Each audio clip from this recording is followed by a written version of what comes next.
কক্সবাজারের মহেশখালী উপজেলার মাতারবাড়ি কয়লাভিত্তিক তাপবিদ্যুৎ প্রকল্পে ভয়াবহ অগ্নিকাণ্ডের ঘটনা ঘটেছে। সোমবার রাত 9:30টার দিকে প্রকল্প এলাকার টাউনশিপ সংলগ্ন স্ক্র্যাপ ইয়ার্ডে এই আগুনের সূত্রপাত হয়।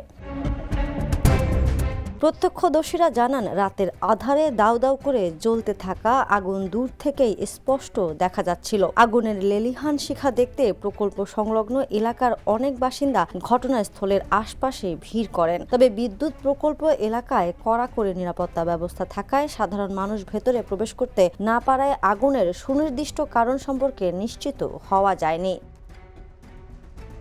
স্থানীয় বাসিন্দা মোহাম্মদ নূর নবী জানান, বিদ্যুৎ কেন্দ্র সংলগ্ন একটি ব্রিজের ওপর থেকে হঠাৎ ভেতরে আগুন জ্বলতে দেখা যায়। আগুন দ্রুত ছড়িয়ে পড়ায় পুরো এলাকায় আতঙ্ক সৃষ্টি হয়।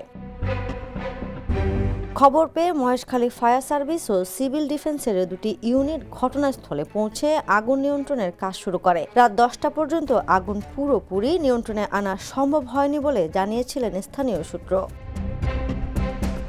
অগ্নিকাণ্ডের বিষয়টি নিশ্চিত করে মহেশখালী ফায়ার সার্ভিস ও সিভিল ডিফেন্স স্টেশনের ভারপ্রাপ্ত কর্মকর্তা রামপ্রসাদ সেন বলেন, মাতারবাড়ি তাপবিদ্যুৎ কেন্দ্রের স্ক্র্যাপ ইয়ার্ডে আগুন লেগেছে এবং তা নিয়ন্ত্রণে ফায়ার সার্ভিস কাজ করেছে।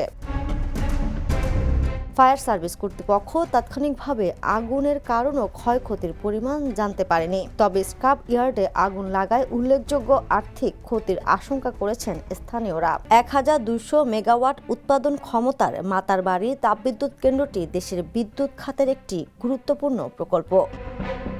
National desk, the news.